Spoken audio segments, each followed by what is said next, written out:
para determinar la estructura social del calderón común. En primer lugar, hablaros de los cetáceos, son animales carismáticos que crean una simpatía hacia la gente y que por ello son denominados y utilizados como especie bandera, con fines de conservación. ¿Qué entendemos como especie bandera? Según la WWF, una especie bandera son aquellos animales que son icónicos, que permiten centrar una atención pública y por ello crear una conciencia y estimular una acción de su conservación. ¿Por qué es importante conservar a los cetáceos? Los cetáceos suponen el top de la cadena trófica, por lo tanto saber y tener conocimientos acerca de ellos permite también tener un poco de saber entender el funcionamiento de la ecología del océano. La especie bandera de esta charla va a ser el calderón común, conocido científicamente como Glossophaga melas por su forma craneal y aunque popularmente se llama ballena piloto por su nombre en inglés pilot whale o calderón de aleta larga. Quizás dista un poco de la imagen que tenemos hecha de delfín porque no presenta un hocico prominente, pero sin embargo pertenece a la misma familia que el delfín común, el delfín mular o la orca, es la familia de los delfínidos. Vamos a centrarnos un poco ya en el calderón común. Vale. Me olvido de decir que en cualquier momento que tengáis alguna duda o sugerencia o lo que queráis, me podéis interrumpir en la charla, ¿vale? Y preguntar lo que queráis. Vale. El calderón común, en cuanto a su morfología, está caracterizado por presentar una cabeza bulbosa, un cuerpo robusto y esbelto y porque en la parte ventral presenta una mancha blanca que a la altura de la cabeza tiene una forma de águila, como se puede observar en la imagen. ¿Pero se está viendo bien con el reflejo? Sí, sí. Vale. En cuanto a la variación de color, existe una variación que las crías son grises cuando nacen y a medida que van adquiriendo la edad adulta tienen el color negro azabache típico de esta especie. Decir que existe un dimorfismo sexual acusado, es decir, hay diferencias entre machos y hembras. Hay una diferencia en cuanto al tamaño y peso, siendo los machos más grandes y más pesados que las hembras. Hay una diferencia de longevidad, las hembras viven más años que los machos y también hay una diferencia en cuanto a la aleta dorsal, algo más físico que podemos notar nosotros más cuando estamos avistando a los animales. Y es que los machos presentan una aleta dorsal con una base más ancha y la parte posterior es más cóncava. Esto es el así, más cóncava, mientras que las hembras la base es menos ancha y la parte posterior es más recta. ¿De acuerdo? En cuanto a la alimentación, antes Ezequiel ya ha hecho referencia un poco al calderón común. Deciros que el calderón común presenta hábitos nocturnos. Hace inmersiones a gran profundidad de unos 600 metros y de un tiempo estimado de 10 minutos. Esto puede variar según el animal, según el lugar geográfico y todo. ¿De acuerdo? La dieta básicamente se centra en cefalópodos, calamares, pulpos, sepias, pero también a veces se pueden llegar a alimentar de presas pelágicas. A lo largo del día consumen el caliente al 5% de su peso. En cuanto al comportamiento, se trata de animales gregarios, tienden a vivir, tienen un fuerte vínculo social entre ellos y tienden a vivir de una manera estructurada.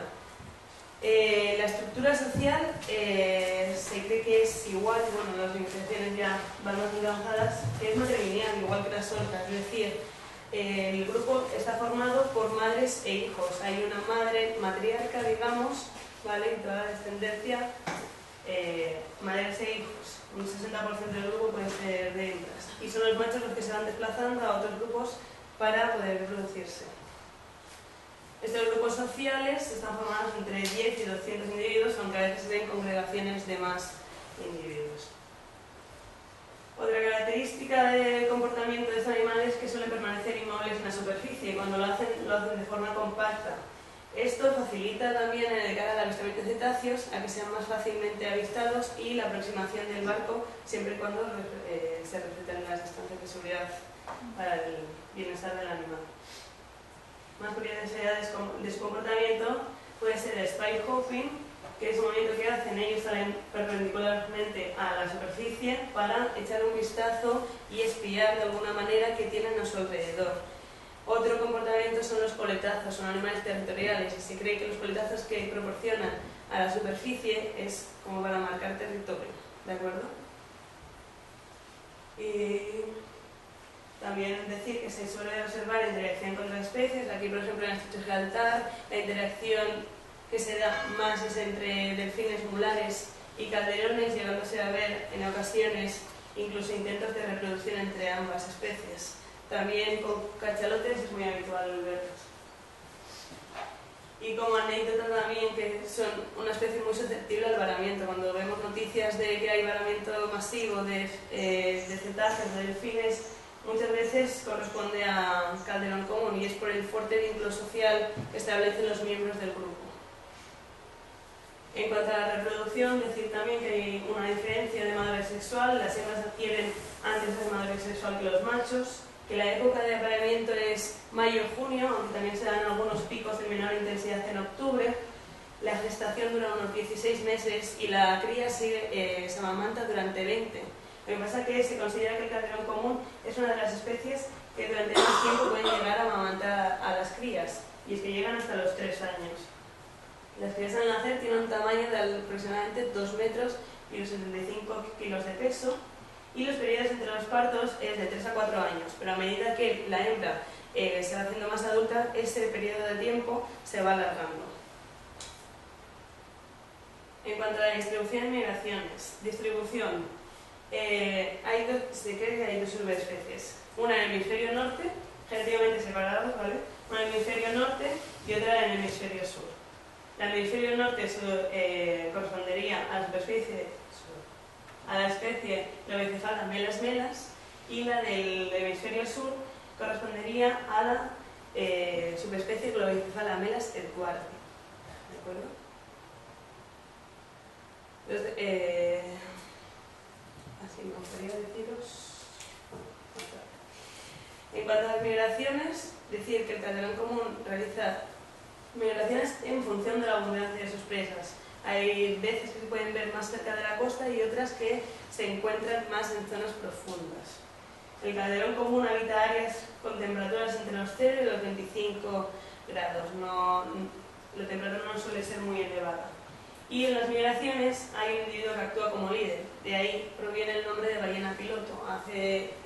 Dirige a todo el grupo. ¿De acuerdo? Me ha parecido interesante poneros un poco el contraste entre el calderón común y el calderón tropical. Son dos especies que a simple vista se parecen mucho y que si hay gente que no tiene la oportunidad de, no se suelen ver juntas o que no ha tenido la oportunidad de verlos por separadas, ¿vale? Para que haga un poco de hincapié en Globicephala melas versus Globicephala macrorhynchus, ¿vale? Hay diferencias físicas en cuanto a la aleta pectoral. La del melas, el calderón común, es mucho más grande que la del calderón tropical. El tamaño también hay diferencias, en cuanto a la dentición, número de dientes que tiene cada mandíbula también hay diferencias, y la forma del cráneo. Y aparte, otra diferencia importante es la distribución. En el que, como hemos dicho antes, en el calderón común hay dos poblaciones, una en el hemisferio norte y otra en el hemisferio sur. El calderón tropical se concentra en el área central de la Tierra, entre los trópicos. En cuanto a amenazas y conservación, amenazas que pueda tener el calderón común. Colisiones con embarcaciones, con las hélices, es muy susceptible también de que si hay hélices para el lado, que se puedan herir. Contaminación acústica, como está explicando Isabel, la importancia del sonar, líneas de pesca, epidemias, como es el morbillivirus, o la caza ballenera, por llamarlo de alguna manera, a la matanza anual que se produce en las islas Feroe, donde cada año, de forma tradicional y porque en esa zona se alimentan de este animal, de calderón, pues hacen una matanza anual. Y de cara a su conservación a nivel mundial, según la IUCN, está catalogado como una especie con datos insuficientes. ¿De acuerdo? No sería lo mismo aquí en el estrecho, que es una de las especies más estudiadas. Vamos a centrarnos un poco en el calderón común en el estrecho Gibraltar. Se trata de una especie que tiene una población residente durante todo el año, a excepción de breves periodos de ausencia, en los que se cree que se van a aguas más tranquilas para reproducirse y o dar a luz. ¿De acuerdo? Se estimaba que la población estaba alrededor de 216 individuos y que esta constituía 14 grupos sociales. Pero, como también ha mencionado antes mi compañero, esta población ha menguado. ¿De acuerdo? Los grupos sociales aquí en el estrecho suelen estar constituidos entre 1 y 20, aunque muchas veces se ven congregaciones de diferentes grupos sociales. es posiblemente debido a la numerosa cantidad de estudios realizados en esta zona, es la especie seguramente que mayor conocimiento se tiene. Ello ha permitido generar un catálogo con 2 ejemplares marcados, realizado el grupo de investigación CIRCE, y también gracias a estas investigaciones, su localización es predecible dentro de lo que cabe para una especie que está viviendo en estado salvaje, ¿vale? Esto supone que sea el principal objetivo de la actividad de observación de cetáceos.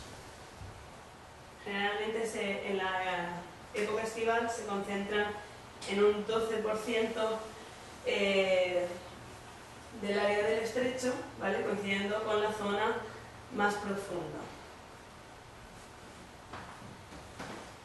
Vale, en cuanto al estudio de la estructura social del calderón común, la técnica utilizada en la mayoría de los casos es la fotoidentificación, ¿vale?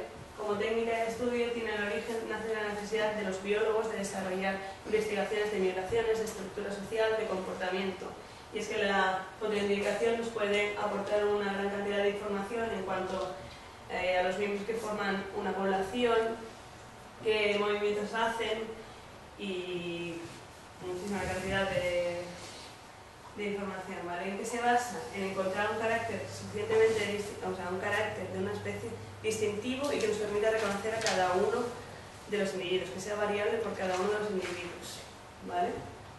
Y presenta una serie de ventajas, es que se trata de una técnica de estudio que es económica, no invasiva porque no hace falta capturar al animal para estudiarlo, y además permite el estudio, el tratado de las fotos, permite la obtención de datos a posteriori que a lo mejor en el mismo momento de realización de la fotografía una persona no se da cuenta, ¿de acuerdo? La fotoidentificación en cetáceos sigue una serie de protocolos y se establece una serie de criterios. Permite también generar catálogos y esos catálogos también se pueden intercambiar con otras zonas geográficas para determinar los movimientos migratorios de estos animales. Generalmente la parte identificada de los cetáceos es la aleta dorsal, aunque en algunas especies, como puede ser el cachalote, es la aleta caudal, ¿de acuerdo? El protocolo de fotografía en el estrecho Gibraltar para el calderón común, lo ha establecido el grupo de investigación CIRCE. Se trata de fotografiar la aleta dorsal, generalmente el ángulo idóneo serían los 270 grados y también es aceptable los 90. ¿Por qué los 270 grados? Porque en la mayoría de los casos, el 80-90% de los casos, los animales se mantienen navegando hacia el oeste para combatir la fuerte corriente de entrada del Atlántico y también por función de contraluz a la hora de hacer las fotografías. Pero también es importante hacer fotografías a las cicatrices en el cuerpo que permitan reconocer al ejemplar, pero no basarse únicamente en ello porque ciertas cicatrices tienden a desaparecer, como los rasguños o pequeñas cicatrices tienden a desaparecer con el tiempo. Y también es muy importante, de cara a la estimación de la población, fotografiar madres junto a las crías. Os he puesto así un poquito un collage de las diferentes aletas que podemos encontrar aquí. Son aletas muy marcadas para que veáis una clara diferencia entre ellos, ¿vale? Que a lo mejor cuando se está avistando el animal no se puede apreciar, pero que después, tratando las fotografías, se ve claramente las diferencias entre unos individuos y otros.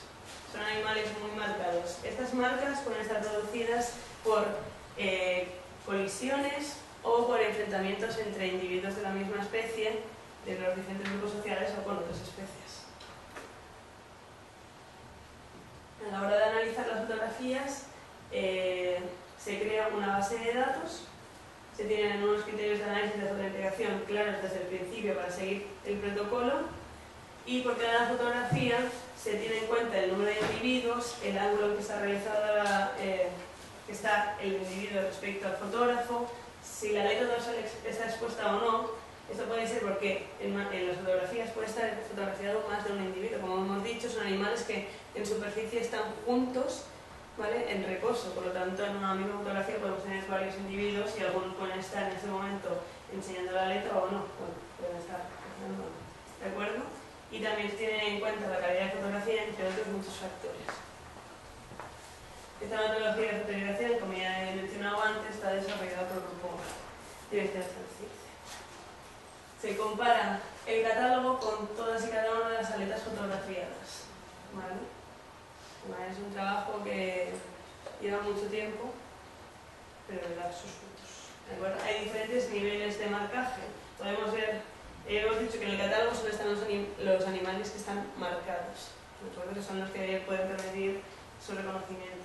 Hay 4 tipos de niveles de marcaje. Uno es el marcaje en el que la aleta dorsal tiene una forma característica, aunque no tenga ningún tipo de cicatriz. El siguiente nivel sería el M1, en el que las muescas o pequeños fragmentos que faltan a la aleta son microscópicos, bueno, microscópicos no, pero son muy pequeños y que requieren fotografías de muy alta calidad para ver qué individuos se trata. Pasamos a un siguiente nivel en el que hay o muchas cicatrices, muchas muescas, o las muescas son de un tamaño mediano, y luego ya pasamos al máximo, que sería el nivel 3, que son animales que son reconocibles en fotografías de muy baja calidad por su aleta dorsal. ¿De acuerdo? Esta sería más o menos la base Excel en la que se van introduciendo todos los datos. Depende del estudio que se quiera realizar, se utilizarán unos u otros, ¿vale? También se indica la edad. ¿De acuerdo? Yo, por ejemplo, el año pasado realicé mi proyecto de investigación acerca de los grupos sociales que interactuaban más con el avistamiento de cetáceos, y a mí me interesaba sobre todo saber el código o sea, el animal que estábamos viendo, porque se sabe qué animales constituyen cada grupo social. De esa manera sabíamos con qué grupo social estábamos interactuando, y si interactuábamos más con unos grupos que con otros. Y en principio ya está. Si tenéis alguna duda de eso, ya las gracias.